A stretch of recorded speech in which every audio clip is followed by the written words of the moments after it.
Cierra la puerta. Apaga las luces.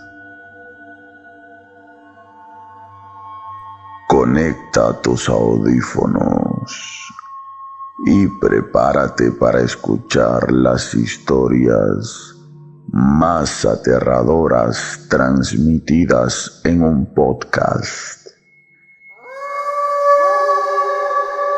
Este es Habla Pablo, el podcast del pueblo en su sección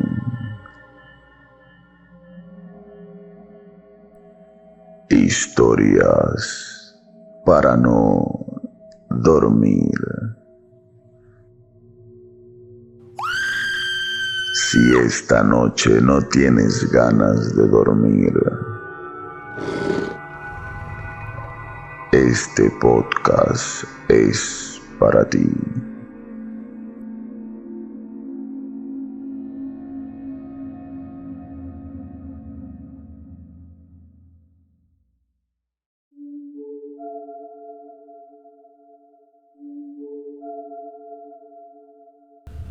Muy buenos días, muy buenas tardes, muy buenas noches, muy buenas madrugadas o cuando sea que estén escuchando esto, y sean todos bienvenidos a una sesión más de Habla Pablo, el podcast del pueblo en su sección Historias para no dormir. Hace muchos años, 20, quizás un poquito más, eran los inicios del internet, al menos para mí. Y como ya les había comentado en algún momento, el tema ovni me gustaba mucho. Esto hacía que investigue mucho acerca de este tema, de que entre a páginas. En ese tiempo uno accedía a este tipo de información mediante un correo electrónico. Tú te tenías que crear un correo electrónico para poder enlazar tu cuenta a este tipo de contenido, para que recién lo puedas ver. Una de las cosas que recuerdo de esos tiempos en donde me gustaba mucho el misterio y ver estos videos alucinantes, que por cierto gran parte de ellos quizás eran mentira, era que en este mundo del misterio y de lo paranormal se encuentran un montón, una gran cantidad diversa de fenómenos, ¿no?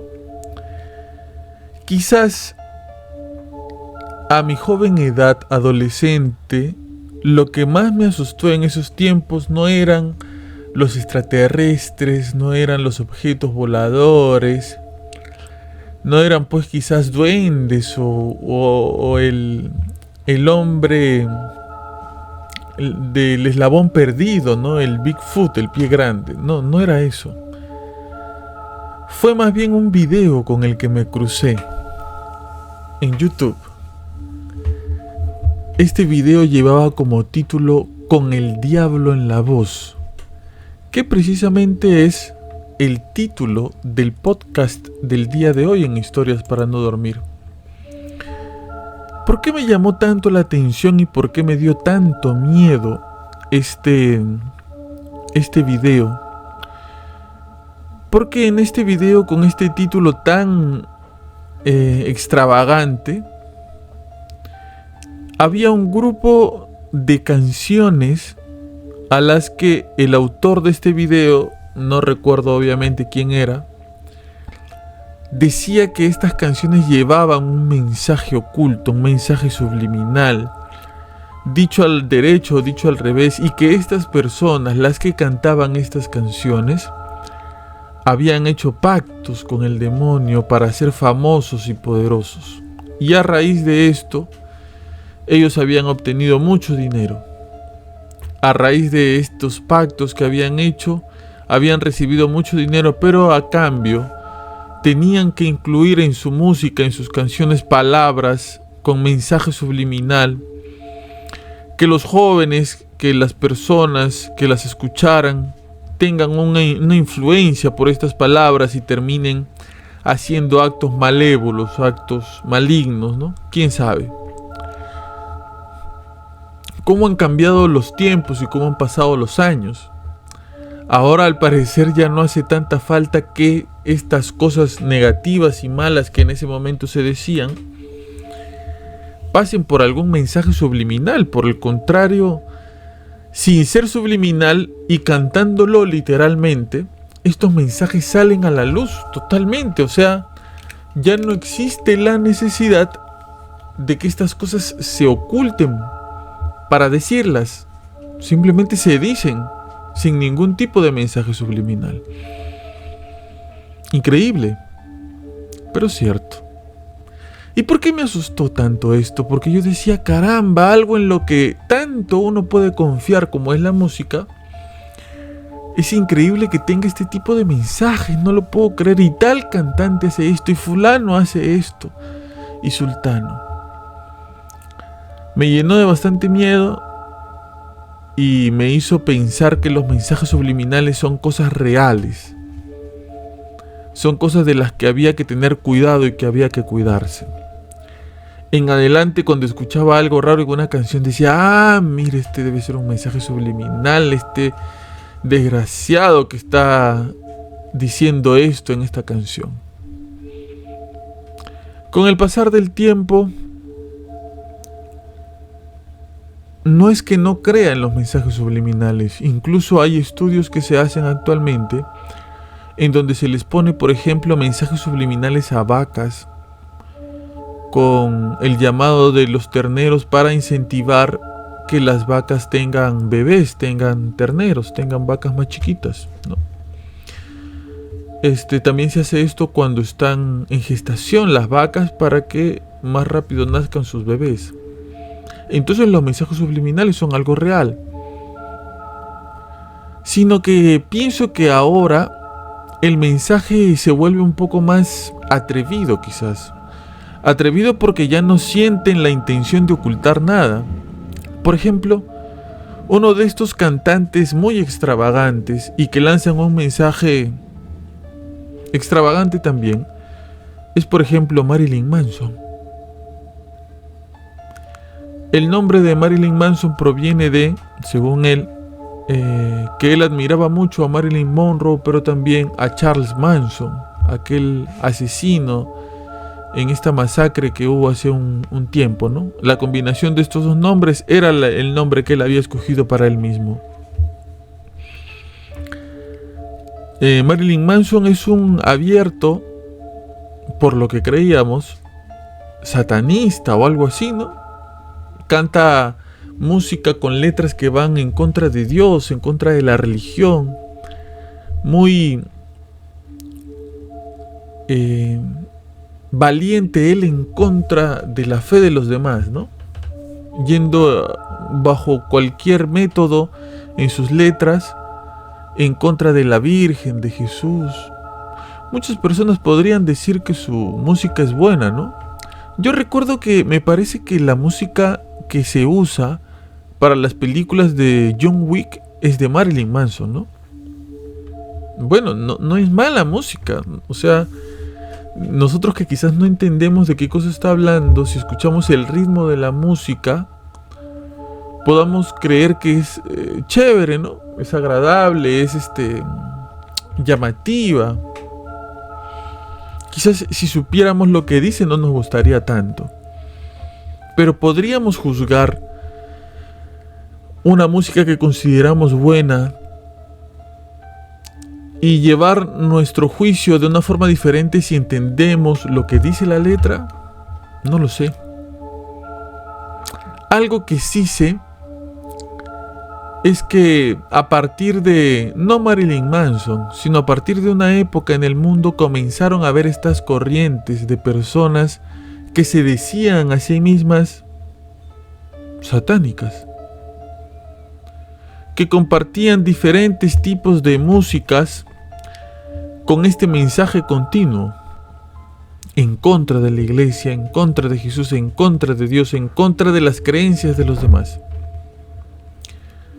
Y entonces uno se llega a preguntar, ¿podría ser posible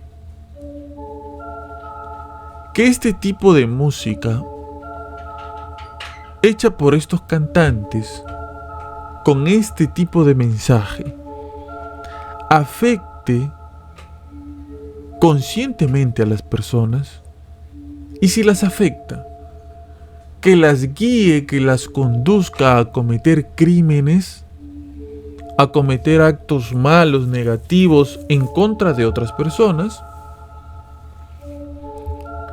Es posible que la música pueda influenciar a las personas de forma negativa.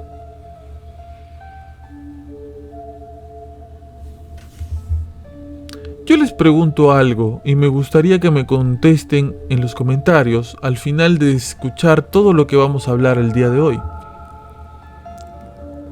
¿Los cantantes tienen la obligación de dejar un mensaje en su música? ¿Los cantantes tienen la obligación de cantar siempre cosas que construyan el alma, la conciencia, la mente de las personas? ¿O simplemente se puede hacer música para divertirse, para bailar, para salir? ¿La música debe tener un mensaje? ¿Se le debe asumir esa responsabilidad a los cantantes?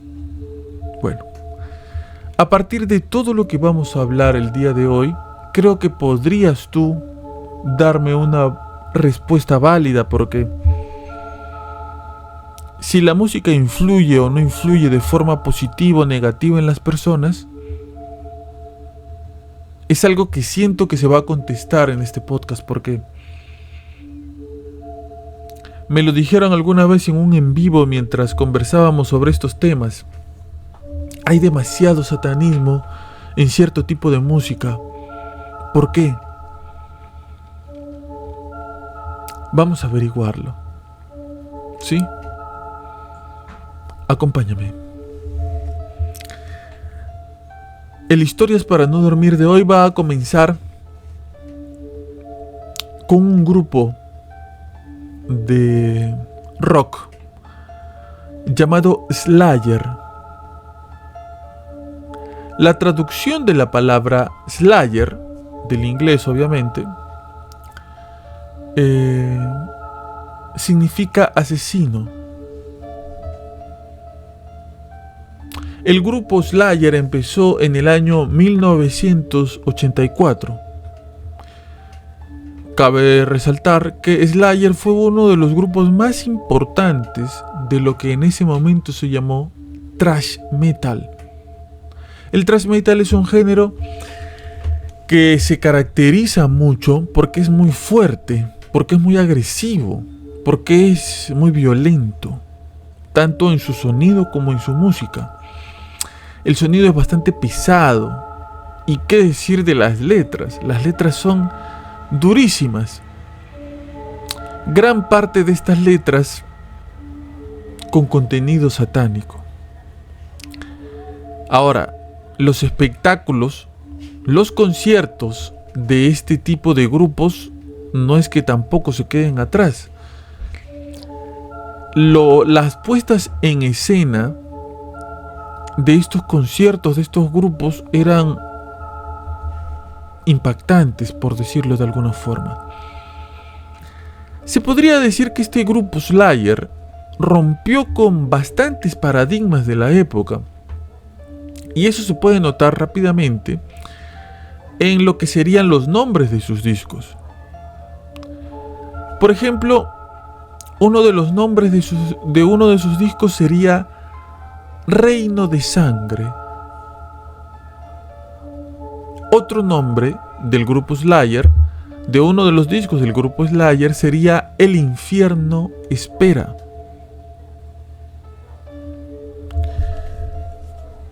Otro nombre llamativo sería Al Sur del Cielo.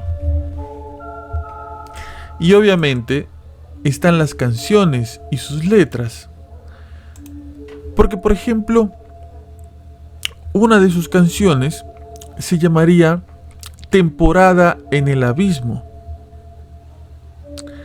Lloviendo Sangre,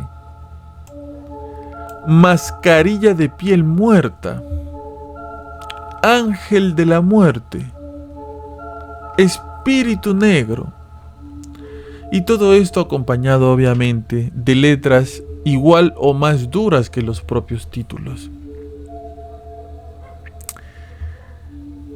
Ustedes que quizás deben tener entre 20 y tantos y 40 y tantos años, quizás algunos tienen más, otros tienen menos, y están escuchando los títulos de estas canciones, dirán: caramba, yo me quedé en Rosa Rosa de Sandro, ¿no? O yo me quedé, no sé, en Hasta que te conocí de Juan Gabriel. Pero, El infierno espera, Mascarilla de piel muerta.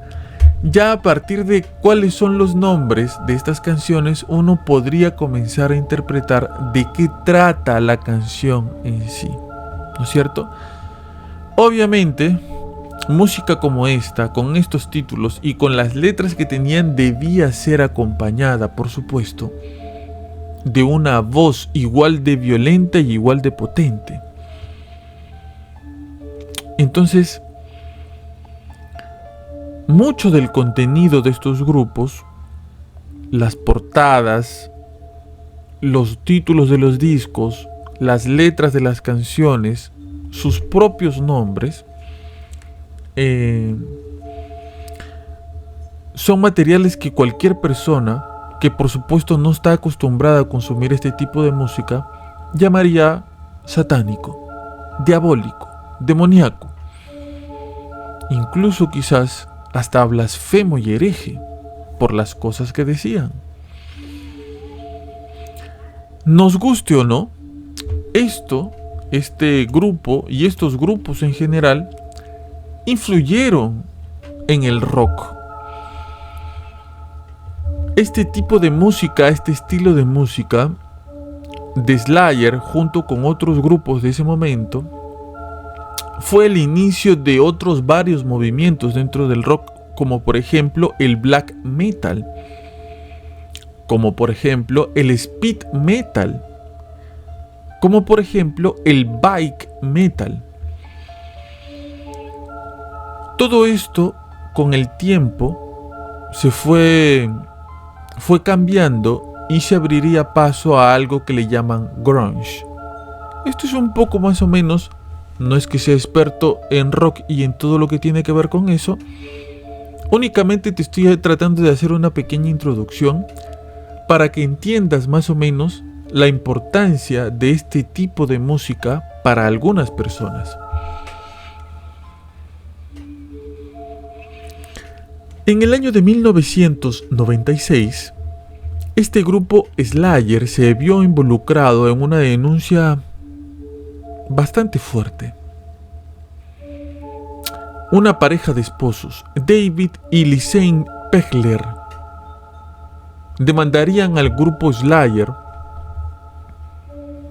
Ellos los estaban acusando de que sus canciones incitaban a la violencia, de que sus canciones incitaban al suicidio, de que sus canciones incitaban al satanismo, junto con una gran lista de otras acusaciones.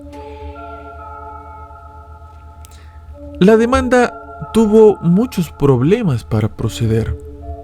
¿Por qué? Porque los jueces en ese momento consideraban que el grupo de rock, sea cual sea el contenido del cual estén hablando,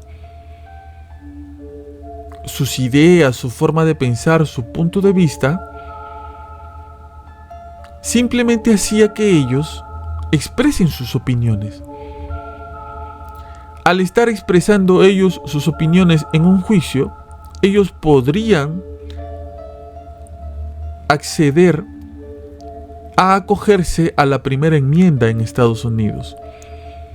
La primera enmienda, por si acaso, si es que no la conoces, se trata al derecho a la libre expresión. Entonces, si comenzaban un juicio y una demanda, rápidamente estas personas podrían decir: caramba, nosotros estamos dando nuestras opiniones, ¿por qué se nos debería juzgar por eso? Y de cierta manera los jueces tenían razón. La demanda no coge cuerpo, no termina de embonar. Quizás se demora bastantes años y llegan los años 2000. Aún así, con el tiempo la demanda termina siendo descartada. Una vez que se descarta la demanda casi de inmediato, la familia Pegler apela y los vuelve a demandar. Esta vez con muchos más argumentos. Esta demanda vuelve a ser desestimada. El juez llega a mencionar que si bien el grupo Slayer, sus actividades, las cosas que hacían, las letras de sus canciones, cómo hacían sus canciones y todo lo que tenía que ver con ellos no era de su agrado, es más, él lo considera de lo más desagradable. Él consideraba que ellos tenían derecho a expresarse y a decir las cosas como ellos los piensen. Pero ¿quiénes eran David y Lisanne Pegler? ¿Por qué estaban demandando a los Slayer? David y Lisanne Pegler consideraban que las canciones de los Slayer habían provocado el asesinato de su hija en el año de 1995 en California. Los Pegler creían que la influencia de las letras de las canciones y del todo el contenido que compartían los Slayer habían influenciado a unos jóvenes a matar a su hija. Su hija se llamaba Elise Pegler. Elise Pegler había nacido en California en el año de 1980. En una comunidad bastante pequeña que para el momento en el que ocurrieron los hechos solamente tenía 12.000 o 13.000 habitantes. Era una comunidad bastante pequeña en donde seguramente todo el mundo se conocía. Elise era una chica rubia de ojos azules. Lo primero en que te imaginas cuando piensas en una típica chica de Estados Unidos, ¿no? En una adolescente. Porque para el momento en que todo esto sucedió, Elise solamente tenía 15 años. Los Pegler pertenecían a la iglesia cristiana de la ciudad. En esa iglesia todos se conocen.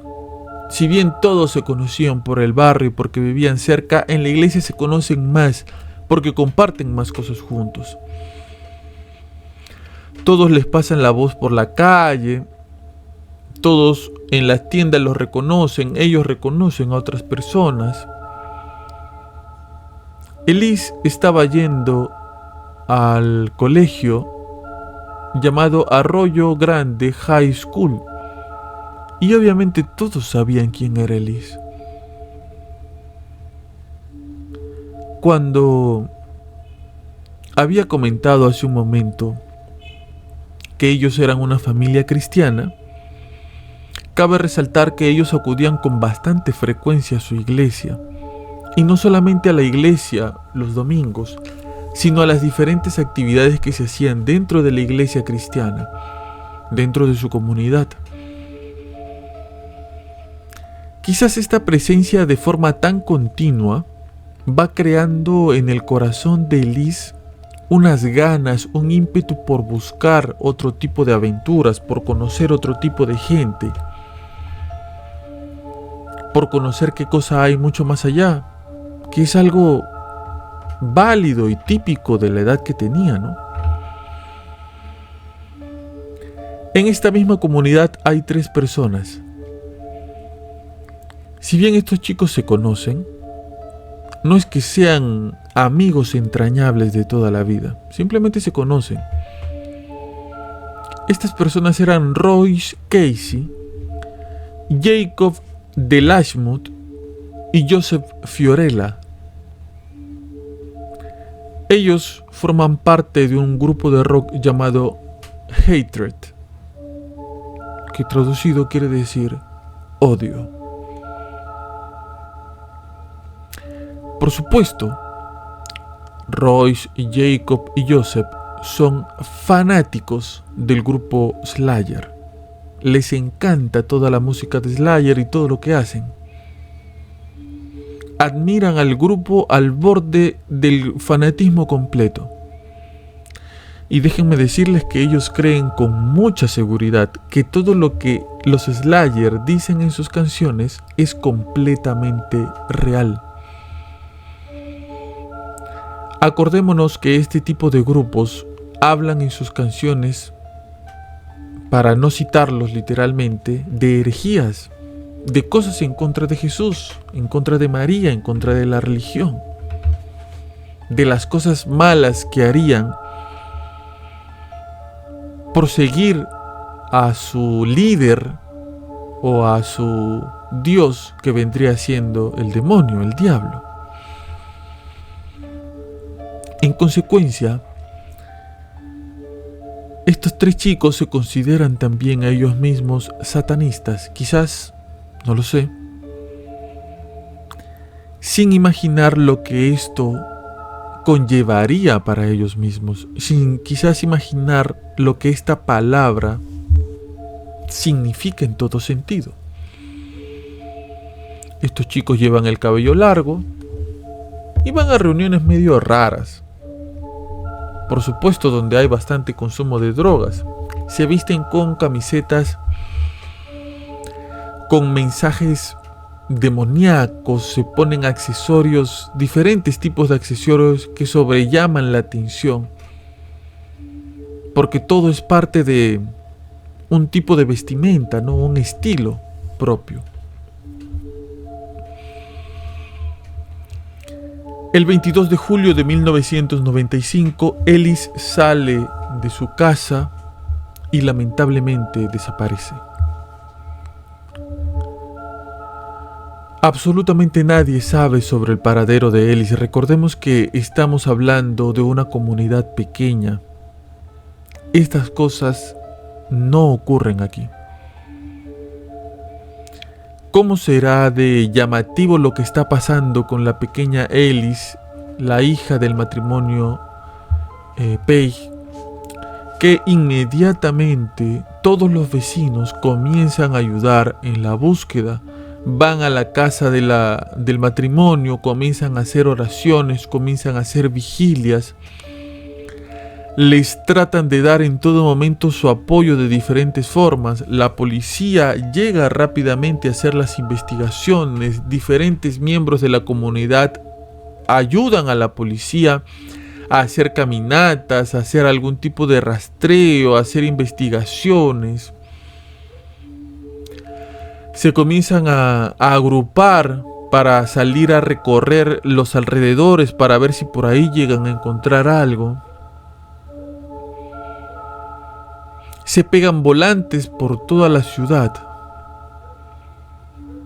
Incluso el anuncio de lo que está pasando sale en los medios de comunicación, en los periódicos y en la televisión.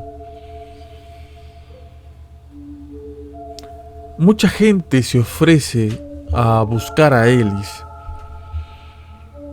Incluso estos tres muchachos, miembros de Hatred, Royce, Jacob y Joseph. Incluso han ayudado a poner afiches por todos lados. La policía intenta seguir hasta la más mínima pista,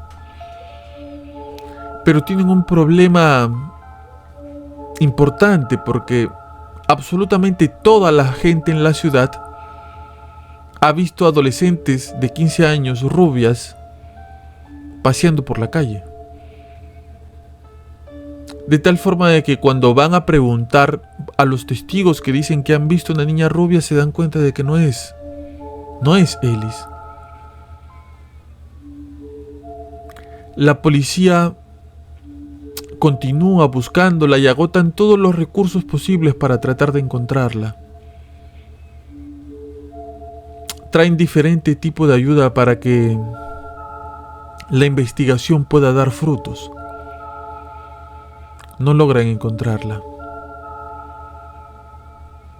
La búsqueda de Ellis hace tanto ruido que llega hasta los oídos del FBI, quien comienza a ayudar en la investigación. Los miembros del FBI creen que es posible incluso que haya podido salir del estado, entonces mandan alerta a todos los estados del país.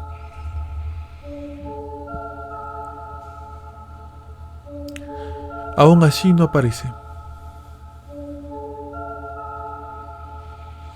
Mientras tanto, el grupo de metal Hatred continúa con sus ensayos, siguen como si nada. Su sueño es llegar lejos y ser famosos, ser una banda aclamada por mucha gente.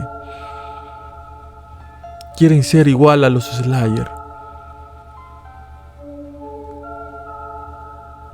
Un día, uno de los miembros de los Hatred, Royce Casey, decide abandonar el grupo. Y junto con ello no solamente abandonar el grupo, sino también abandonar el satanismo, abandonar las reuniones raras, dejar a un lado la ropa y todo tipo de actividad que realizaba junto con los Hatred. Y no solamente eso, decide convertirse al cristianismo. Comienza a formar parte de una comunidad cristiana y comienza a vivir una vida diferente. Conoce personas diferentes, hace actividades diferentes y él siente que se le comienzan a abrir los ojos a algo que él nunca había experimentado. Comienza a tener un conocimiento que a él le impresiona. Mientras más va pasando el tiempo, él siente algo dentro de sí, un impulso.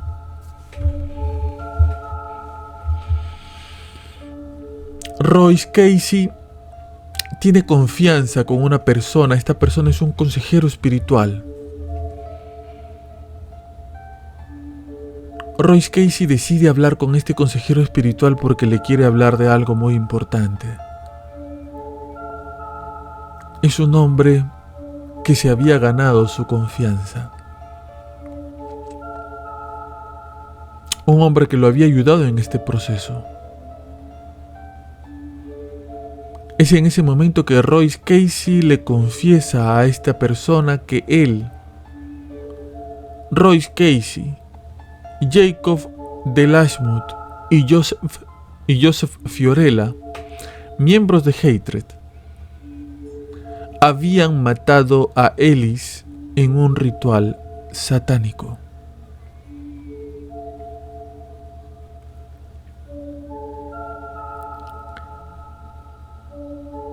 Este consejero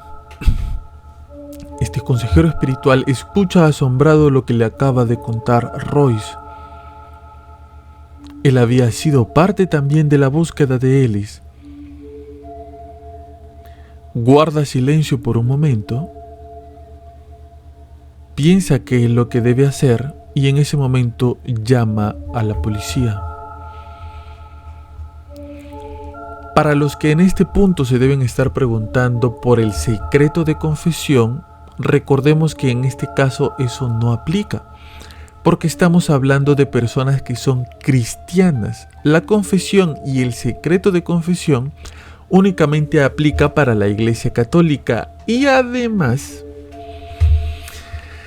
tenemos que decir también que la Iglesia Católica puede revelar el secreto de la confesión cuando existe riesgo de delito o se han cometido delitos graves. En esos casos, no necesariamente el sacerdote tiene que guardar el secreto de confesión. Por el contrario, está obligado a llamar a la policía. Entonces, este consejero espiritual no tenía ningún tipo de impedimento para llamar a la policía y contarle lo que estaba pasando.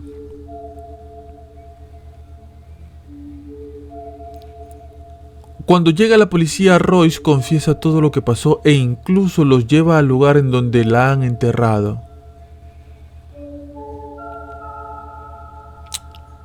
Estos tres hombres habían enterrado a unos 400 metros de la casa de los Pegler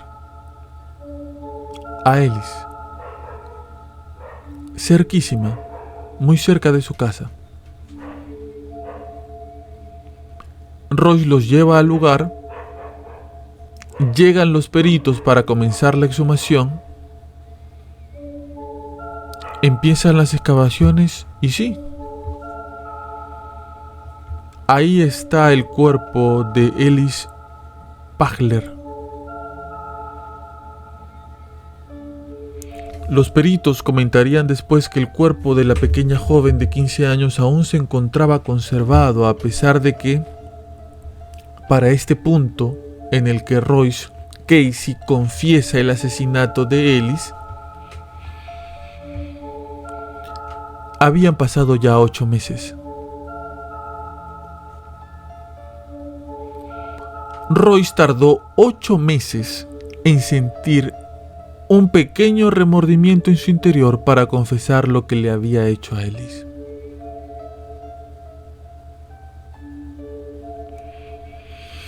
Inmediatamente, por supuesto, la policía fue detrás de los otros 2 implicados, Jacob de Lashmut y Joseph Fiorella. En ese momento comienza la investigación para saber qué fue lo que pasó en este caso. Cómo una joven cristiana de tan solo 15 años, tan tranquila como Ellis Pagler, terminó en un agujero a 400 metros de su casa, muerta.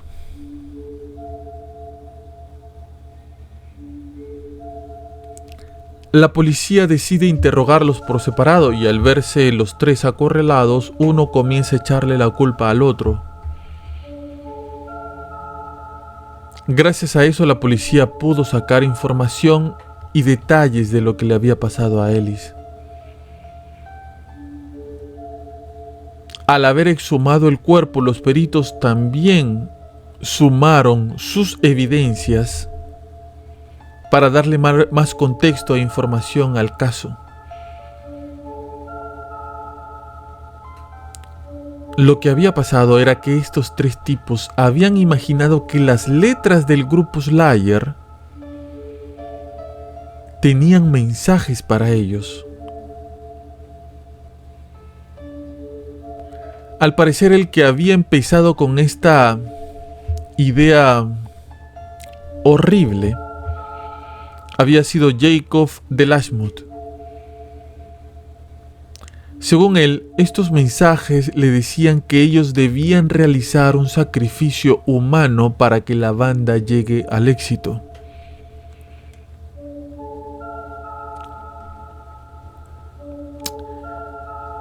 Todo el grupo comienza a tener este tipo de obsesión con esta idea y se les mete a la cabeza que tienen que hacer este sacrificio ritual, a pesar de que al principio se sentían reacios a la idea. Se convencen también de que este no debe ser cualquier ritual, sino que este ritual debe ser con una joven rubia. Y con una joven rubia que sea virgen.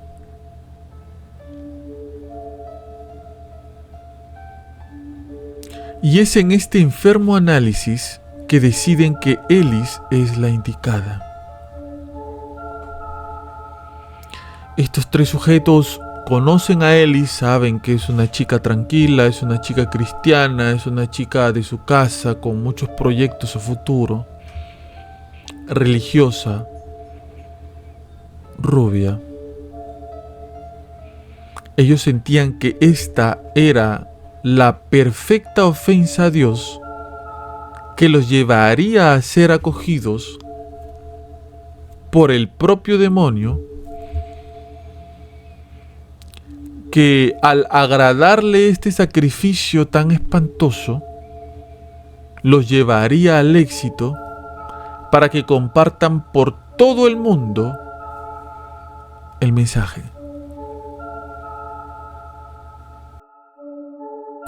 estos tres planean durante semanas lo que le iban a hacer a Ellis. Poco a poco se van relacionando con ella.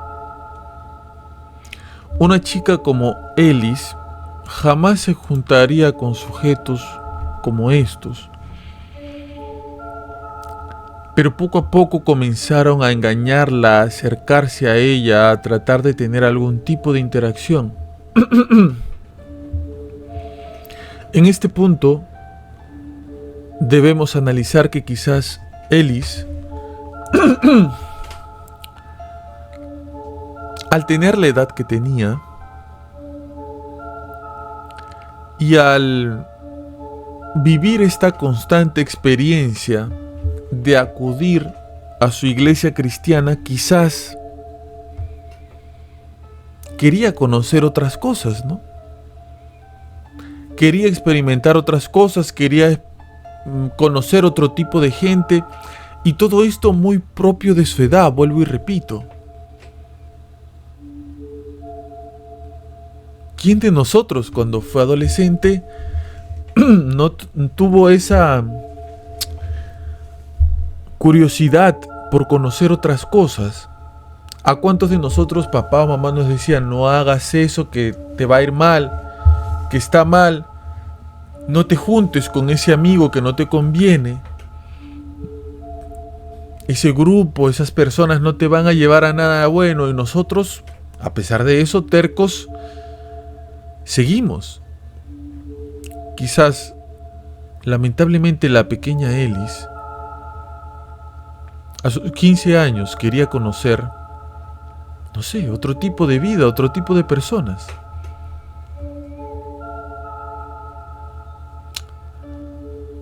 Estos sujetos se aprovechan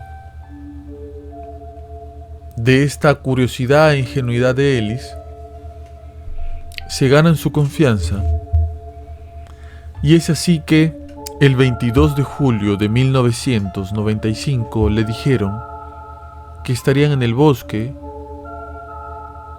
y que fumarían marihuana.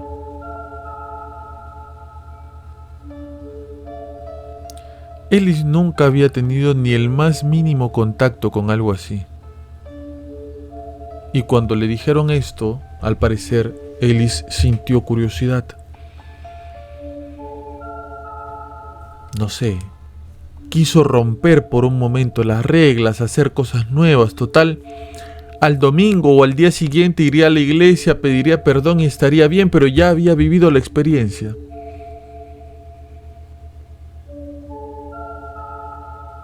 Ellis sale de su casa, llega al bosque, ve a estos tres tipos y, sin mediar ningún tipo de palabra, estos tres hombres se lanzan sobre Ellis.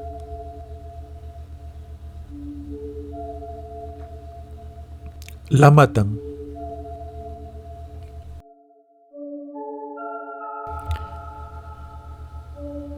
Parte del ritual sería que Ellis muera desangrada.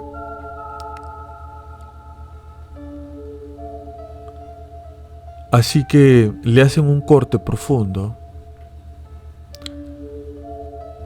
y la dejan desangrarse mientras que Ellis gritaba por ayuda, rezaba y llamaba a su mamá. Todo esto contado por ellos mismos en el juicio.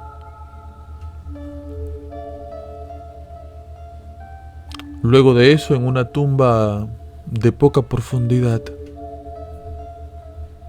ponen el cuerpo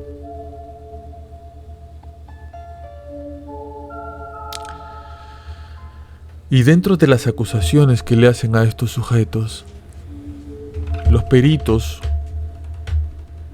que han estudiado luego el cuerpo de Ellis, porque esto ellos no lo contaron,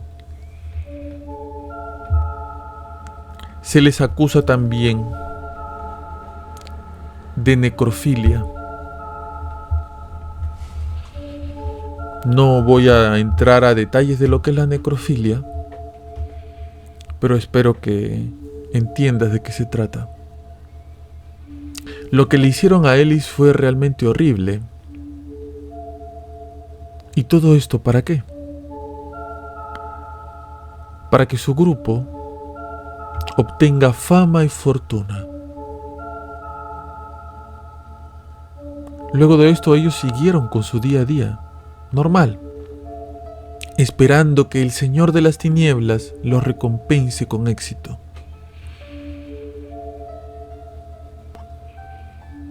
Al parecer el único que no estaba muy de acuerdo con que esto pase era Royce Casey.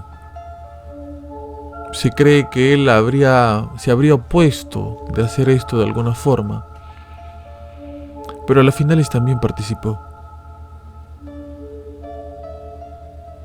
El juicio fue un juicio terrible, pero a la vez muy claro. Nadie tenía dudas de lo que había pasado, eran completamente culpables, y a pesar de que cuando estos sujetos cometieron el acto que cometieron eran menores de edad, los jueces los juzgan como adultos y los condenan a cadena perpetua.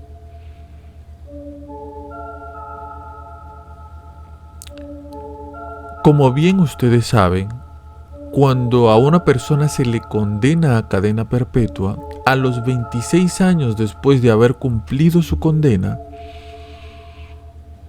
esta persona puede solicitar su libertad bajo palabra.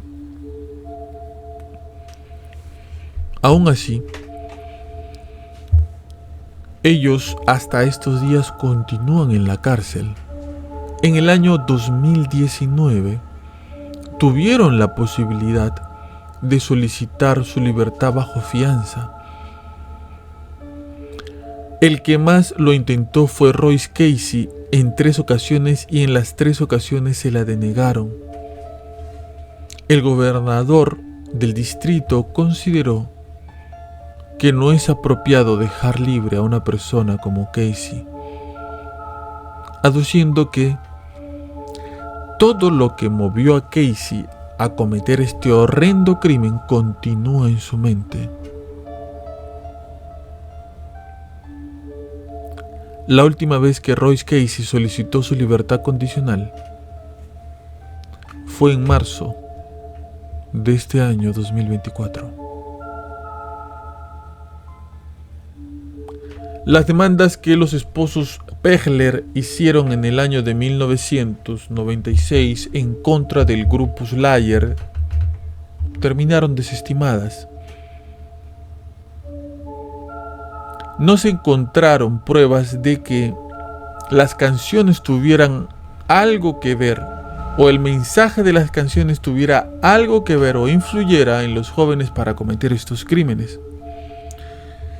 Tomando en cuenta que el grupo Slayer vendió 40 millones de discos, la policía adujo que si esto era así y este grupo estaba influenciando a otras personas, hubiera habido una ola increíble de asesinatos por todo el mundo. Pero esto no pasó.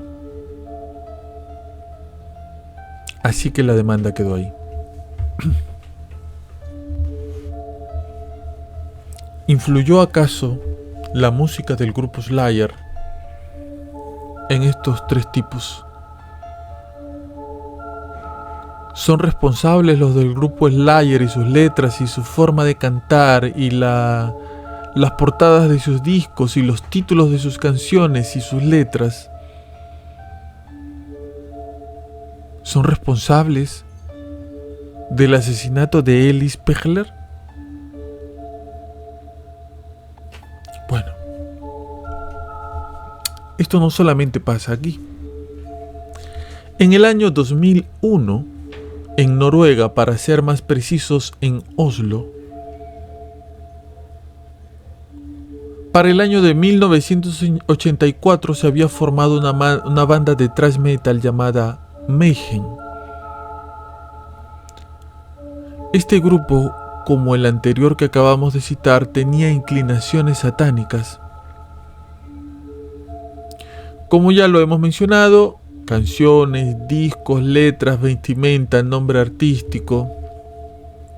El nombre artístico que estos chicos tenían también hacía referencia a esto, como por ejemplo uno de ellos que se llamaba Necrobutcher, lo que quiere decir carnicero de cadáveres.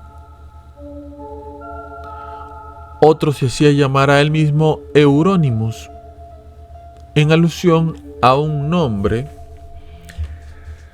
de un demonio que aparece en la Biblia satánica de el popular Anton Szandor LaVey. Quizás pronto hagamos un Historias para no dormir de ese hombre. Este último, Euronymous, el más, se podría decir que era el más apegado a las creencias satánicas, pero a las creencias satánicas más brutales. No tanto como Szandor LaVey, lo suyo era un poco más radical, si es que lo anterior no lo es ya. En 1987 el vocalista cambió su nombre a Muerto, así se hacía llamar, Muerto. Ellos eran jóvenes que eran parte de una comunidad acomodada. ¿Qué cosa quiere decir esto, Pablo? Ellos tenían absolutamente todo para triunfar en la vida. El dinero, los contactos, las empresas de sus papás. Ellos podrían trabajar en lo que se les hubiera dado la gana.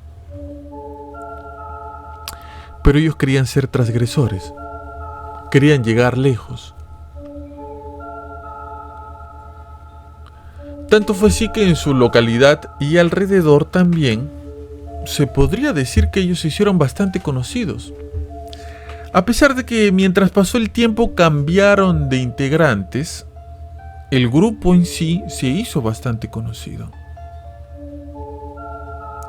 Sus espectáculos eran bastante impactantes, estridentes. Continuamente contra la religión, continuamente blasfemando. Era su estilo, era lo que querían hacer porque sentían que así eran transgresores. Incluso el vocalista, el que se hacía llamar el Muerto, se cortaba a sí mismo en pleno show. Tanto habrá sido esto que quería dar este show de que él se cortaba, ¿no? De que él se mutilaba, se hacía daño a sí mismo, que una vez lo tuvieron que llevar de emergencia al hospital porque se estaba desangrando. Ellos pensaban que hacer esto les daría cierto prestigio y los haría ganar un lugar en este género. A partir de este comportamiento que estos chicos tenían, obviamente los fanáticos comenzaron a crear leyendas urbanas sobre ellos y sobre su comportamiento, ¿no? Decían que antes de cada concierto el vocalista, el Muerto, como le decían, o como se hacía llamar, ponía su ropa debajo de una tumba fresca, para que esta ropa tome la energía de la muerte y que antes de comenzar a cantar, incluso llevaba él un morral y dentro del morral había un cuervo muerto. Y de cuando en cuando él abría el morral y aspiraba el olor de la muerte. Todo esto es poco probable que haya sucedido, aunque después de lo que estamos hablando, la verdad, quién sabe, ¿no? Quién sabe. Este tipo, el Muerto, tenía una historia medio rara. Él había tenido un accidente automovilístico y gracias a este accidente él tuvo una experiencia cercana con la muerte. Al parecer esto había influenciado bastante en él. Incluso algunas personas dicen que él sufría del síndrome de Cotard. ¿Qué cosa es el síndrome de Cotard, Pablo? El síndrome de Cotard o como se le conoce también, delirio de negación o delirio nihilista, se trata de una enfermedad mental relacionado a la hipocondria, ¿no? Este tipo que está enfermo cree que está muerto. O sea, él en su mente piensa que él se murió.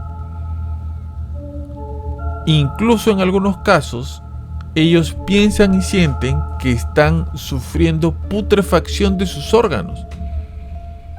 En otros casos diferentes, piensan que ellos simplemente no existen. Por eso quizás eso explicaría un poco de su actividad de cortarse, ¿no? De hacerse cosas así, ¿no? Porque él creía que él no estaba vivo. Sumándole todo esto, obviamente, consumo de drogas y consumo de alcohol. A pesar de todo esto que te estoy contando, el grupo seguía en crecimiento. Será en el año de 1991 que el vocalista, el muerto, decide terminar con su vida. Según lo que se sabe, sale de su casa, se va al bosque, bueno, hace algunas cosas en el bosque, regresa a su casa y escribe una nota poniendo perdón por salpicar sangre. Ya imagínense ustedes qué fue lo que pasó después. Al rato de todo eso llega Euronymous, otro miembro de la banda, y simplemente lo quería visitar, y cuando abre la puerta lo ve muerto ahí tirado en medio de su sala, y en ese momento, en vez de ir a llamar a la policía o llamar a una ambulancia, este tipo que se hacía llamar Euronymous se va a una tienda de fotografías, compra una cámara portátil y comienza a tomarle fotos a su amigo que estaba tirado en el piso y se había volado la cabeza. No solamente eso, este tipo, con algunos restos de su cráneo, se hace algunos adornos y algunos collares. Es más, si hasta este punto esto no te parece grotesco, este tipo utilizó las fotos que le había tomado a su amigo como portada de uno de sus discos. Disco que, por cierto, se vendió bastante bien.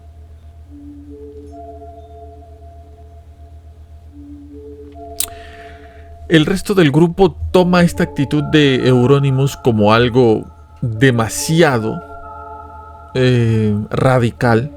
Sienten que lo que ha hecho traspasa cualquier tipo de respeto por la muerte de su amigo. Esto ya no es show, esto ya no es puesto en escena, esto es algo real, y sienten que lo que ha hecho simplemente es demasiado. Aún así, el grupo sigue adelante. Euronymous abre una tienda de discos llamada Helvet y parece que este tipo era bueno en los negocios porque su tienda comienza a ir muy bien. Es más, esta tienda Helvet se convierte en un punto de encuentro y de reuniones. En la parte de abajo, en el sótano, se ponían a conversar y no solamente, al parecer, hablaban de música, sino de cosas un poco más oscuras. A estas reuniones, al grupo que se había formado en estas reuniones, se le llama Black Circle. Date cuenta, todos estos nombres tienen que ver con oscuro, con malo, con esto, con el otro, ¿no? Euronymous había comenzado a trabajar también en su propia disquera. Y a su propia disquera le llama Dead Like Silence.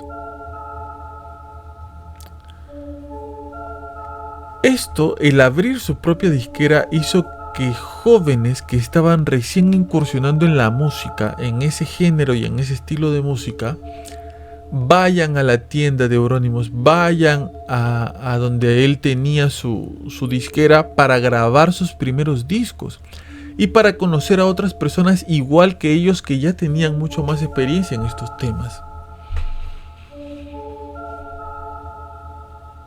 Todo esto trajo a personas nuevas dentro del entorno de Euronymous y de toda esta gente de el Black Circle. Entre las personas nuevas que comienzan a conocer, conocen a una persona llamada Bark Birkens. Él se hacía llamar a sí mismo el Conde Grishnak. Este tipo se había acercado a la disquera para grabar su propio disco. Los miembros de su banda ya no querían saber más del grupo, pero él aún así quería grabar su disco. Cuando comienza a ir con bastante frecuencia, ahí comienza a conocer a Euronymous. Y comienza a conocer su ideología también, ¿no? Este tipo, Bark Birkens, tenía su forma de pensar, Euronymous tenía la suya, pero era interesante escuchar su punto de vista sobre el satanismo.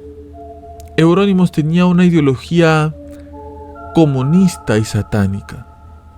Bark Birkens, por el contrario, tenía una ideología neonazista, antisemitismo y, por supuesto, anticristiana.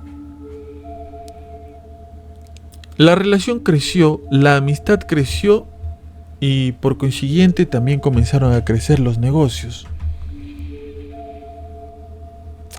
De pronto, en Noruega comienzan a aparecer ataques deliberados en iglesias, incendios en iglesias. Habían tipos que llevaban con galoneras de combustible, rociaban por todos lados y prendían las iglesias. No solo esto, también comenzaron los asaltos a cementerios. Este grupo de personas abrían las tumbas, sacaban los huesos, destruían todo lo que estaba a su alrededor y con los cráneos decoraban sus habitaciones. Eran ellos. Era el Black Circle. Y a partir de que se hizo conocida estas noticias, cada vez eran más. La policía contará un total de 52 templos atacados y más de 1500 tumbas profanadas.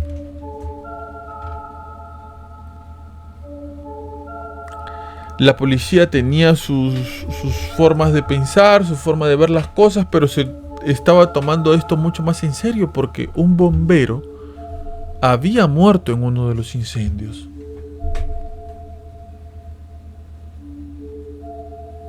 Esto se había convertido en un caso criminal bastante grave. Dentro de este grupo, Black Circle, comenzaron de un momento a otro discusiones porque a Birkens no le gustaban las creencias de Euronymous. Sentía que su ideología no coincidía con lo que en ese momento requería el grupo. No llegaban a acuerdos, no conversaban, discutían. Encima, para colmo de males, la tienda de Euronymous comienza a ir muy mal. A todo esto súmenle pues el alcohol, súmenle las drogas y todo lo que estas personas consumían. Todo iba muy mal. Miren cómo serán las cosas que le hacen una entrevista a Birkens. En esta entrevista, este tipo Birkens terminaría confesando delante de un periodista que los incendios y los asaltos en los cementerios los habían hecho ellos. El periodista lleva rápidamente esta información a la policía y la policía comienza a investigar. Por otro lado estaba Euronymous con problemas con la banda porque se le habían sumado muchas cosas, entre ellas que había utilizado la fotografía de El Muerto, el vocalista anterior de la banda, para ponerlo como foto de portada del álbum. Súmenle a esto que la tienda no iba bien, todo era un problema. Para el año de 1993, Bark Birkens llega a la casa de Euronymous. Según Bark, él quería aclarar algunas cosas de la tienda, del grupo, quería conversar. También quería saber por qué no le había grabado Euronymous su disco si él ya le había dado su anticipo.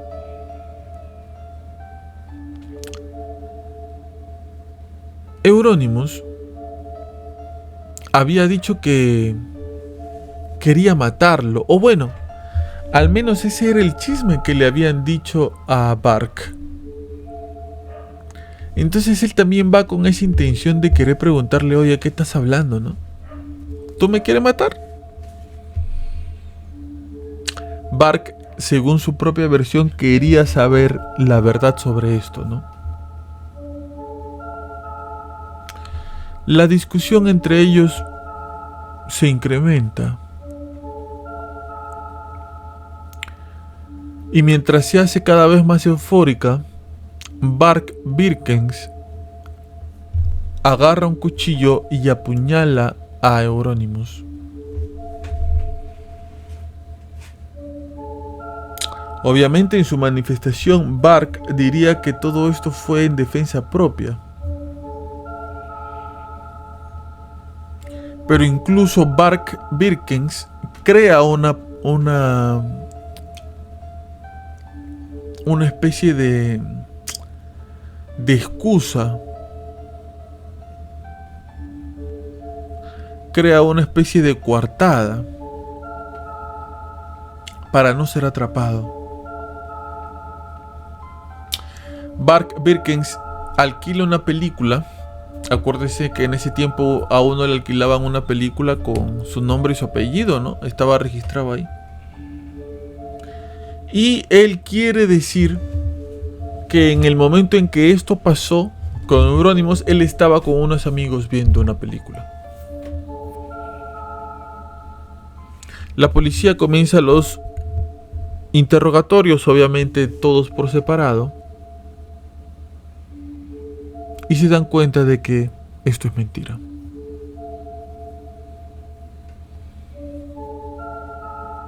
Todos dijeron que el que había matado a Euronymous fue Bark Birkens.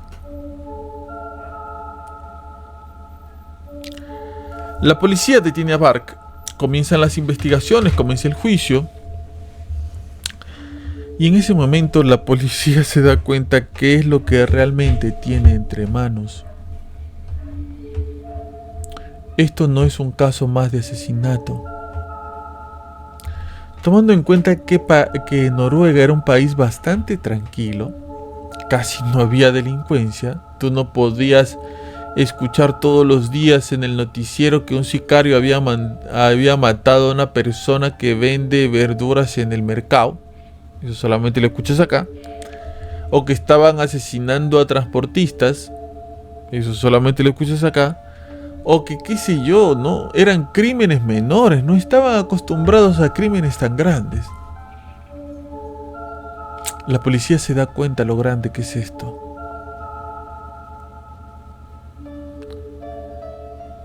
Se da cuenta de las reuniones en el sótano, se da cuenta de cuántas personas son más o menos. Se dan cuenta cómo utilizan la tienda supuestamente para conversar, para escuchar música, como un búnker, un centro de operaciones. Y descubren los planes que tenían a futuro. A Bark Birkens se le enjuicia y va a la cárcel ¿Y saben qué es lo loco? Que hoy en día Bart Birkens está completamente libre. La pena máxima en Noruega es de 16 años. Él ya los cumplió y ya salió.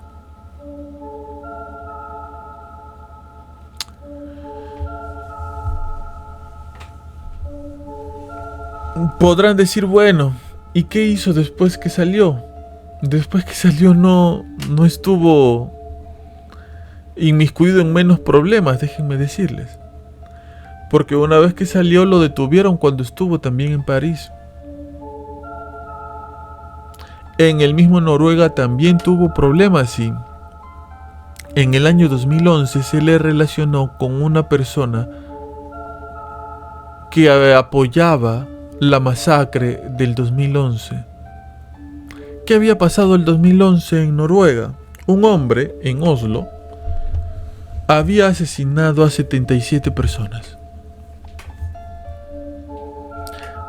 Bart Birkens había dicho, en todo caso había escrito algunas cosas mostrando su apoyo a la matanza, pero tenía una acotación.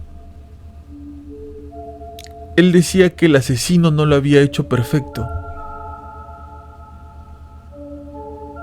que él lo hubiera hecho mejor.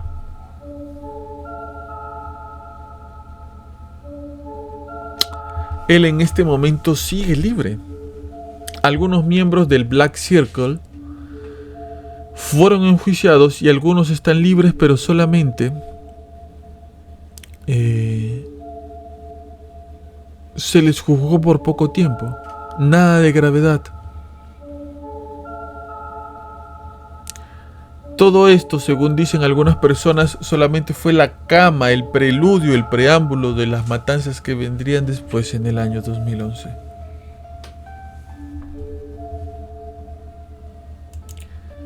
Entonces, las personas que pertenecen a estos círculos, que son parte de estos grupos, podrían influenciarse de la música que escuchan de tal forma que podrían cometer actos terribles. Piensa, ¿sí? No. Yo soy responsable de mis propios actos. Me saturan con tanta información que no sé qué hacer. Eso te pasa en todos lados, déjame decirte, no solamente con el metal pesado. Pero esta no es la única historia tampoco.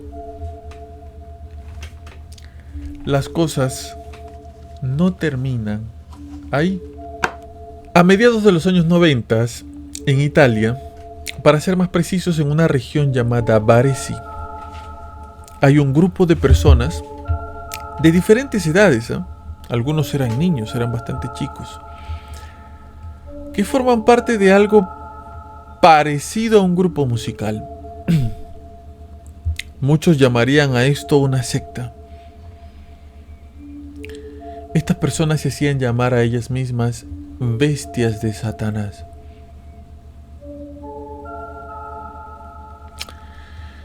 ¿Qué tiene en común este grupo con los antes mencionados? Pues sus gustos musicales. A ellos les encantaba la música de tipo heavy metal. Pero claro, y como ya te he dicho anteriormente, de la parte más agresiva del heavy metal. Este grupo que habían formado practican diferentes tipos de ritos de iniciación que van desde humillaciones hasta lesiones, golpes, hasta llegar al último punto, que es la firma de un contrato con tu sangre.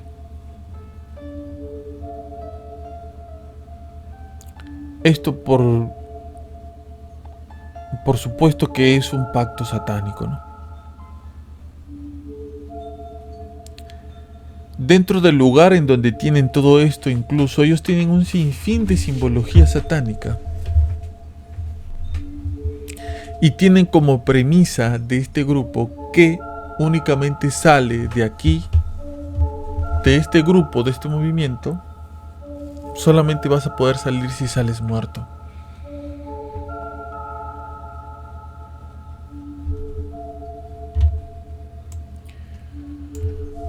Los miembros de este grupo, por decirlo de alguna forma, tienen en la comunidad diferentes tipos de actividades. No es que, no sé, es que no sabría qué trabajo imaginarme para decir, esta persona es satánico. No, o sea, pero esto es aún peor porque estas personas no tenían trabajos llamativos. Era un carpintero, era un albañil, un recepcionista, una persona de limpieza. Y todos ellos en la noche se transformaban en terribles seres oscuros, con su ropa, con sus accesorios, ¿no? Quizás muchas de esas veces en la calle hemos visto personas así. Y quién sabe, quizás tú eres una de esas personas.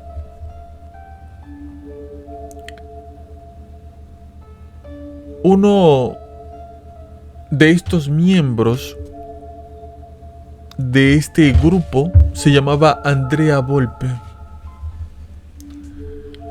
Este tipo, Andrea Volpe, era un tipo que tenía muchos problemas en la cabeza. Tenía muchos problemas mentales.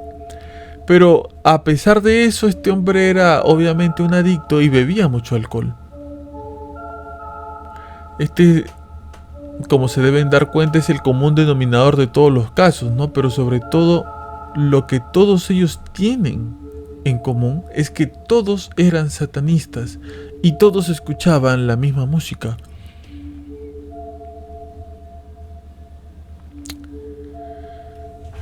Cuando Volpe entra al grupo, le da algo que podríamos decir otro estatus. Le da otro vuelo, le da otra intención a las actividades que ellos hacían. ¿Por qué? Volpe siempre pensaba en ir más allá. Él no se conformaba solamente con hacer grafitis en algunas paredes. Planes que tenían el albañil, el carpintero, no. Él quería ir más allá.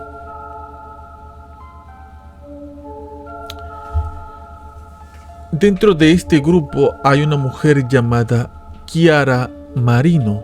Chiara había entrado ya hace un tiempo porque la invitó un amigo de ella llamado Pablo Leoni.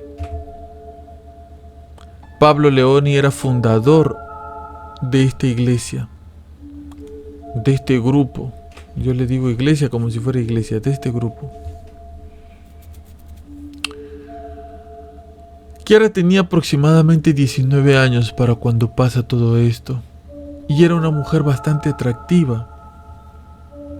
Leoni la había invitado al grupo porque la quería ver de forma más continua, porque él quería ser, como dice la canción, algo más que su amigo. A mucha gente le sorprendió que Chiara sea parte de este grupo, porque mucha gente vio en Chiara una persona con grandes oportunidades. A pesar de esto, ella había aceptado pasar por todas estas humillaciones con tal de ser parte del grupo.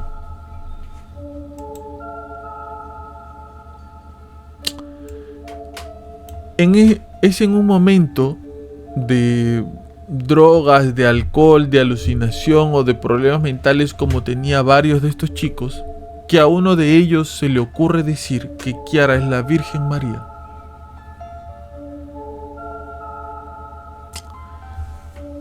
Me imagino que ustedes escuchando esto dirían: pero ¿cómo va a creer Pablo que una persona de la Virgen María? ¿Estos tipos tan locos? ¿O esto lo hacen a propósito? ¿O qué les pasa? Tomen en cuenta, por favor, que estamos hablando de personas que seguramente están siendo influenciadas primero que nada por la secta a la cual pertenecen.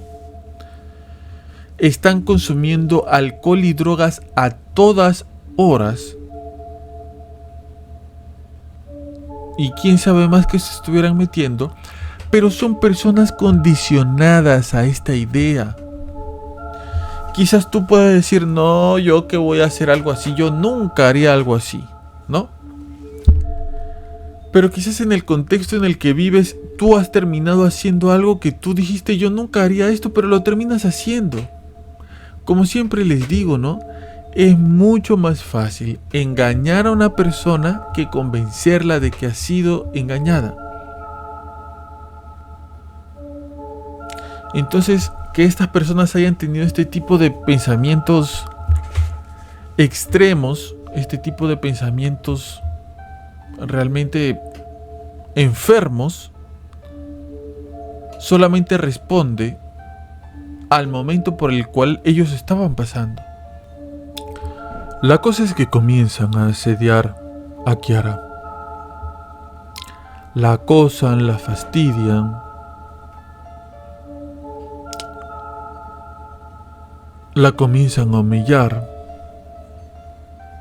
Incluso le comienzan a infligir lesiones. Se dice que alguien alguna vez la mordió acá en el cuello o la cortó. Después de tanto acoso, llega a un punto donde está harta de todo esto y se quiere salir totalmente del grupo. Además, dentro del grupo ha conocido a un chico. Este chico se llama Fabio Tolis. Fabio Tolis era músico y si bien pertenecía a este grupo, él no se toma muy en serio todo lo que está pasando ahí. Él está ahí porque muchas personas comparten con él sus gustos musicales. Él sabía que mucho de lo que estaba pasando aquí era fantasía, sabía que mucho de lo que cantaban estos cantantes en sus letras era fantasía, que en realidad no era real. Cuando alguno por ahí decía tener ataques o arranques satánicos, él pensaba, de repente este se le ha subido demasiado la droga, no le hizo mal, le chocó. Lo que sí no le gustaba a Fabio era el maltrato que se hacía en contra de Kiara. Cuando Kiara le dice y le comenta que se quiere salir del grupo, él le dice, yo también.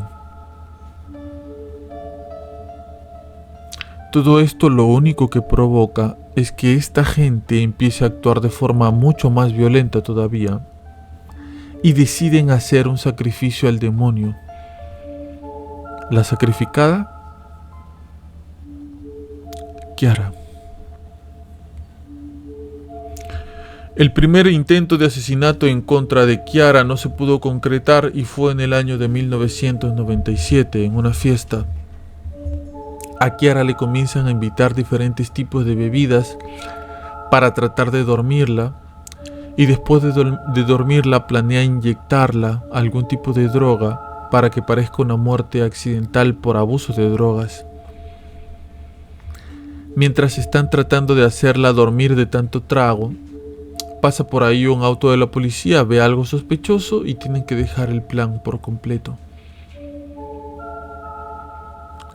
Más adelante, el 31 de diciembre de ese mismo año, para Año Nuevo, Kiara y Fabio están en un auto juntos conversando de lo más normal, pasándola bien. No se han dado ellos cuenta que afuera del auto están estos tipos poniendo un petardo en el tubo de escape. Lo que quieren hacer es que este petardo explote y los termine matando. Si bien este petardo se prende y comienza a echar bastante humo, este humo comienza a salir por el auto, estos dos salen corriendo y el petardo no explota nunca.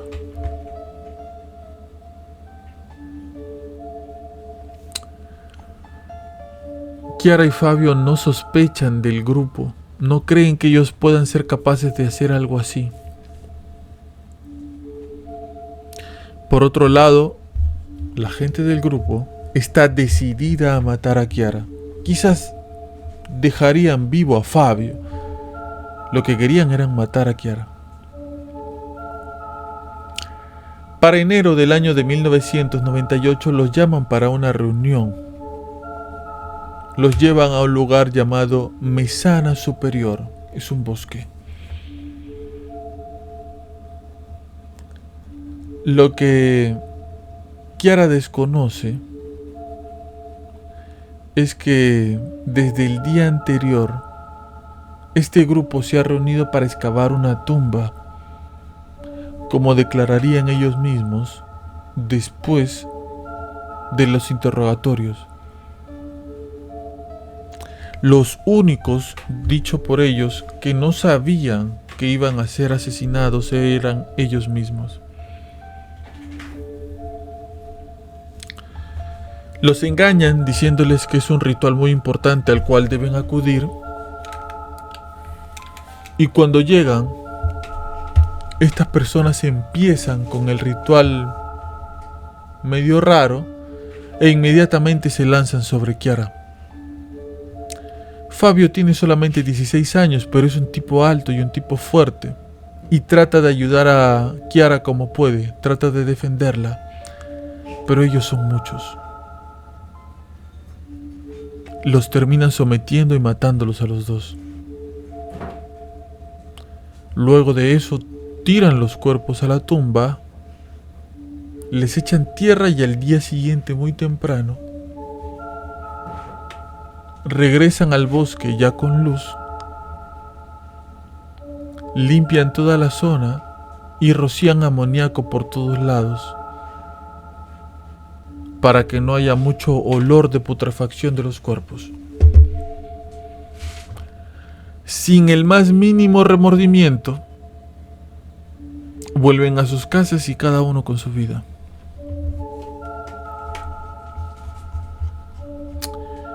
El papá de Fabio, llamado Michele, llama a la policía al ver que su hijo no regresa a casa. Va a buscarlo al lugar donde se suponía que iba a estar y no encuentra nada. Él comienza su propia investigación, ya que la policía le dice: oye, compadre, probablemente se han ido los dos juntos, se han fugado y ya está, no aparecen.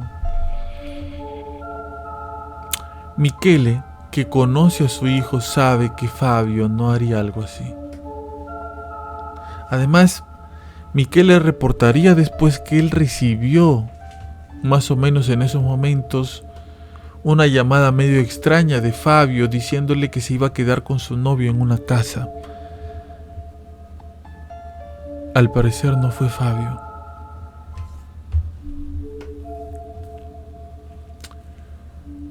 Michele sigue con la investigación por su cuenta, ya que no puede contar con la policía, y va descubriendo poco a poco cosas increíbles. La familia de Kiara no cree tampoco en la versión que da la policía. Kiara tenía muchos planes a futuro. Además, Kiara tenía en su tarjeta de crédito 5.000 euros ahorrados. El dinero seguía intacto. ¿Por qué, si se había ido con Fabio, no había sacado ese dinero o en todo caso lo estuviera gastando en este momento? Fabio también tenía ahorros y tampoco había tocado su dinero. ¿Cómo se fueron entonces? Michele fue hasta la prensa a hacer todo un escándalo, porque como bien saben, a veces, si para la policía no armas un escándalo, no actúa. La policía retoma el caso, pero no encontraban nada. No encuentran nada hasta el 1 de enero del año 2004. María Pessotta fue llamada a una casa. Ella era la exnovia de Andrea Volpe. María Pessotta había decidido alejarse de toda esta vida de satanismo, de la música, de las letras, de que me he visto así, de que me pongo acá. Ya no quería saber nada más con eso.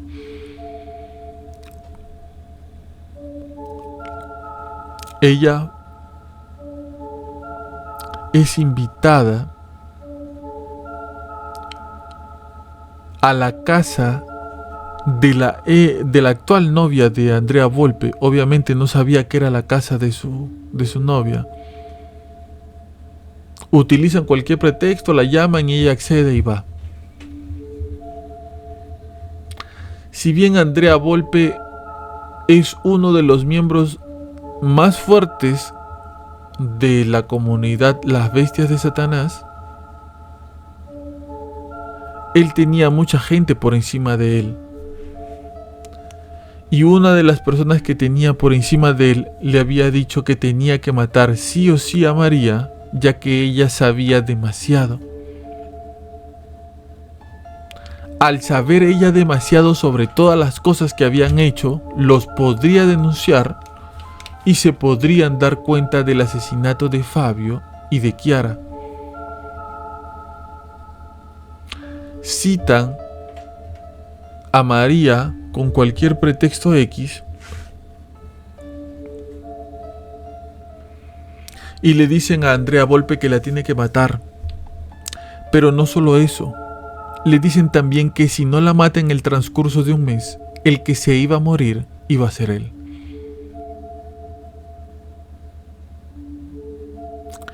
Cuando María llega, Andrea Volpe inmediatamente, sin lidiar ningún tipo de palabra, coge un arma, le dispara.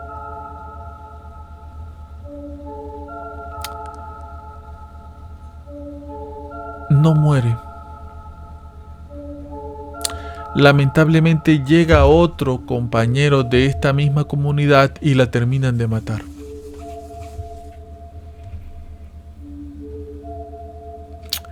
Hacen un hueco y la entierran en el jardín de la actual novia de Volpe. Eso no es todo, dicen, bueno, para que dejen de haber evidencias hay que meter su auto al río. Y le dan las llaves a la enamorada de Volpe para que ella conduzca el carro y lo deje tirado en el río. Pero estaba esta muchacha tan alcoholizada y tan drogada que se termina chocando contra una pared. Llega la policía, le hace preguntas y se dan cuenta de que ese no es su auto. A partir de ahí comienzan las averiguaciones.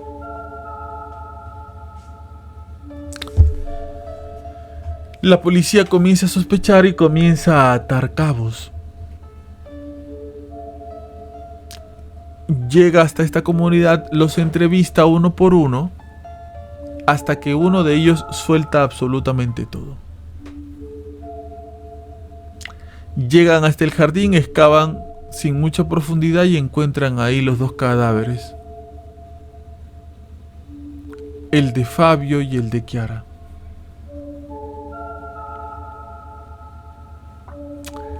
Andrea Volpe termina haciendo un trato con la policía para decirles dónde estaban enterrados los cuerpos de Fabio y Chiara. Todo esto a cambio de ¿qué? De una reducción de condena.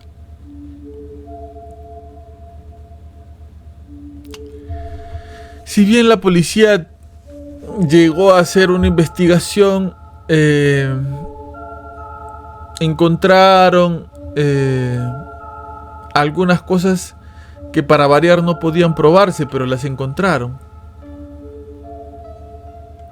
¿Y qué fue lo que encontraron? Que las bestias de Satanás estaban involucradas en por lo menos 14 muertes.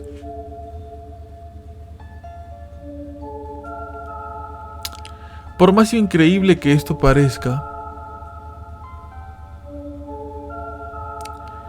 estas personas, Andrea Volpe y algunos de sus secuaces actualmente están libres. Hacen su vida como si nada.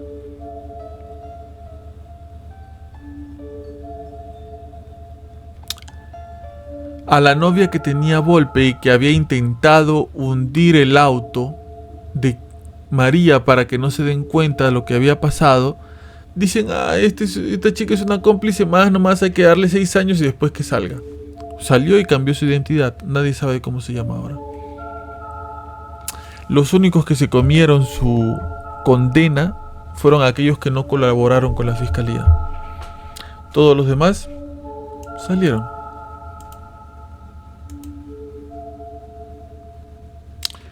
Ahora, yo te quiero preguntar una cosa. Te lo pregunté al principio de todo esto. ¿Son los cantantes, los músicos, responsables verdaderos de dejar un mensaje? ¿Están obligados a hacerlo?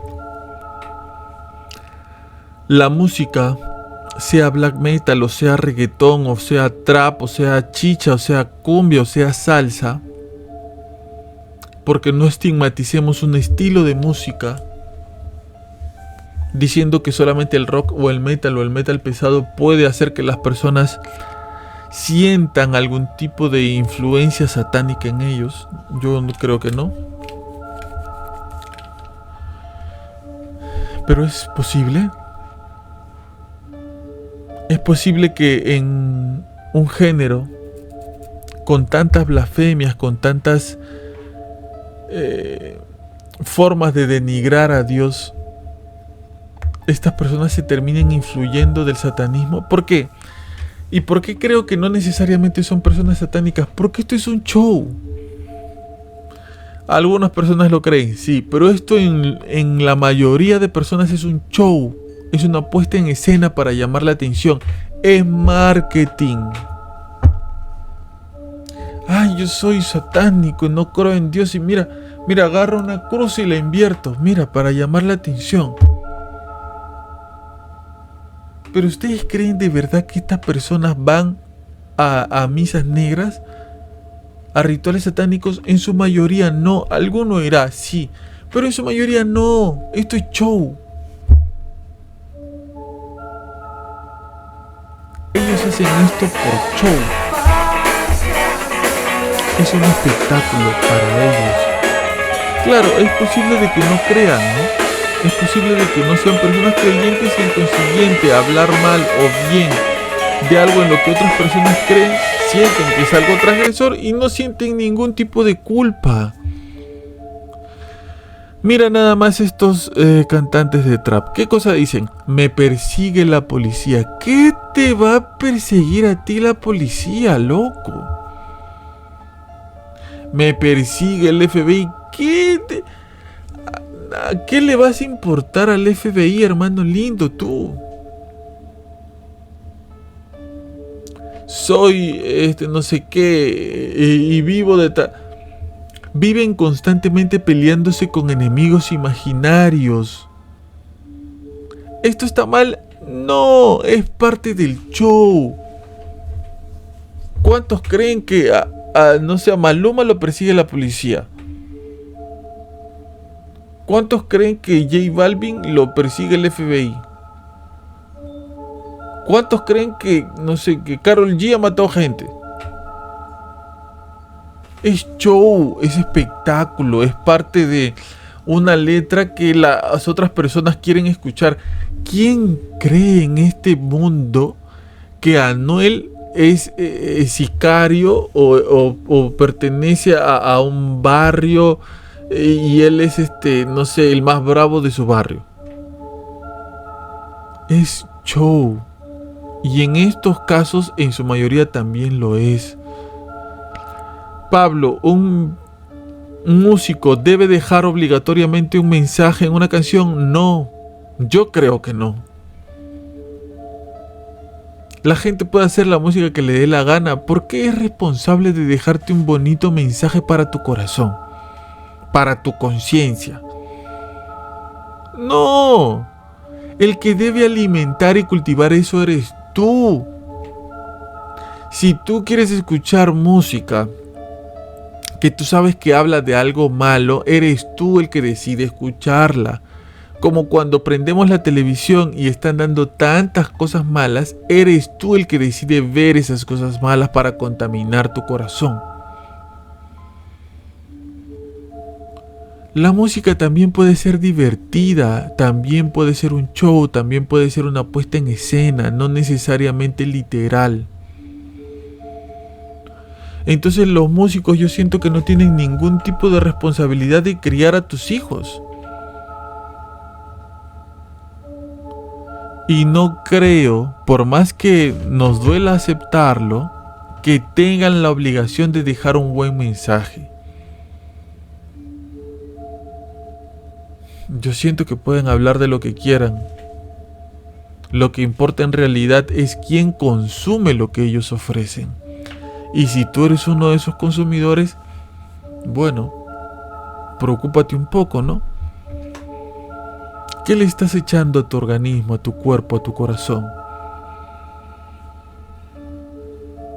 No digo ahora que hay que escuchar durante todo el día música católico-cristiana, ¿no?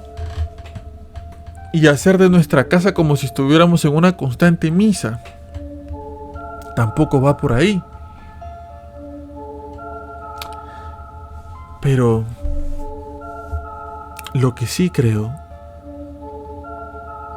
es que hay un grupo de personas, cantantes o no, que pueden tener letras muy bonitas o muy rítmicas, que en realidad están mucho más cerca del demonio, son influenciados mucho más fuertes por él, y actualmente alguno de ellos está preso, está siendo enjuiciado en este momento.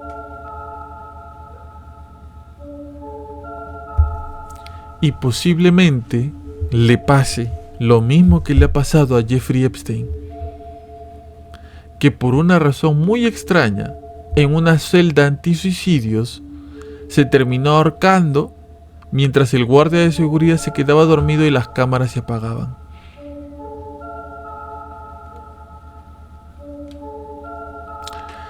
¿Tuvieron algo que ver estos grupos de rock con lo que estos jóvenes hicieron? No lo sé. Lo que sí sé es que nosotros somos los responsables de saber qué es lo que metemos a nuestro corazón y a nuestro organismo, a nuestra mente. Y muy bien, espero que te haya gustado el podcast del día de hoy. Ha sido difícil encontrar estos casos porque era mucho más fácil poner a Shakira cantando el Waka Waka al revés, ¿no? Y decir, ay, mira, la Shakira está diciendo entre lenguas, no sé, algo del diablo, ¿no? Pero encontrar casos en donde verdaderamente ha habido, al parecer, algún tipo de influencia de la música a la vida ha sido difícil. Pero ya si eso no es, no me corresponde a mí responderlo, te corresponde a ti. Tú interpreta si influye o no influye. Gracias por acompañarnos esta semana, gracias por haber sido parte del podcast. Recuerda por favor que estamos trabajando muy duro, no sabes lo que le ha pasado a la computadora ahora. Este es mi cruz de esta computadora que la quiero ahorcar. Pero bueno, es el medio por el cual llego a ustedes y he llegado a ustedes muchas veces. Y bueno, toca comprar las cosas que hay que comprar y hacerle las reparaciones que hay que hacerse nomás. Gracias por acompañarnos, por estar aquí hasta este momento del podcast. El jueves de iVer estuvo muy interesante. Hablamos de cómo se llama, del iceberg de Big Pharma, ¿no? De cómo estos medicamentos, el monopolio que hay de medicamentos por todo el mundo y cómo hay un sobrecosto constante de una pastilla que puede costar 3 céntimos de dólar en ser fabricada y nos la venden en $280,000.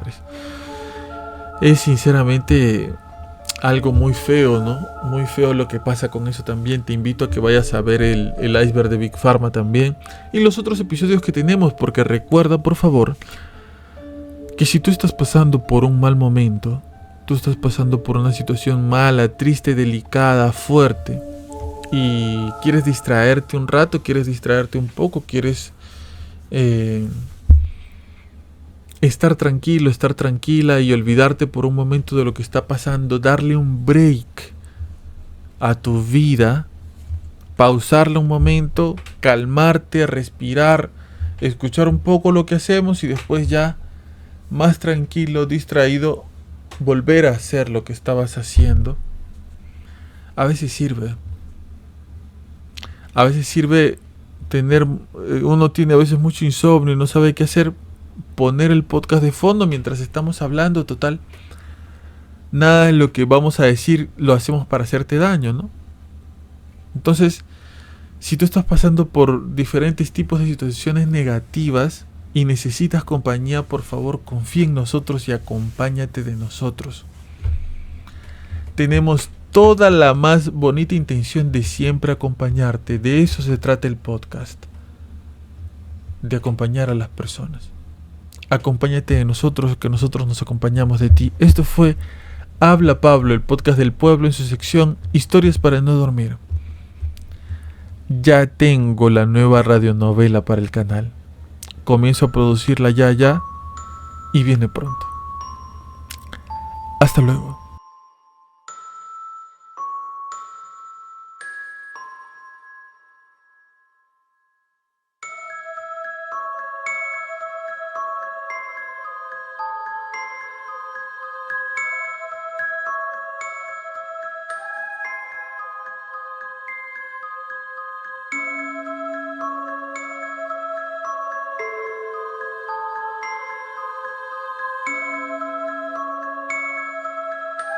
Quiero enviar un agradecimiento especial a todas aquellas personas que se han suscrito al canal mediante el botón unirse, a las personas que nos envían donativos cuando el podcast está saliendo en vivo mediante su superchat y todas aquellas personas que están comenzando a donarnos mediante el código QR. Gracias a ustedes vamos a poder realizar más investigaciones, comprar nuevos equipos y apoyarnos para poder sacar adelante este bonito proyecto. Muchísimas gracias.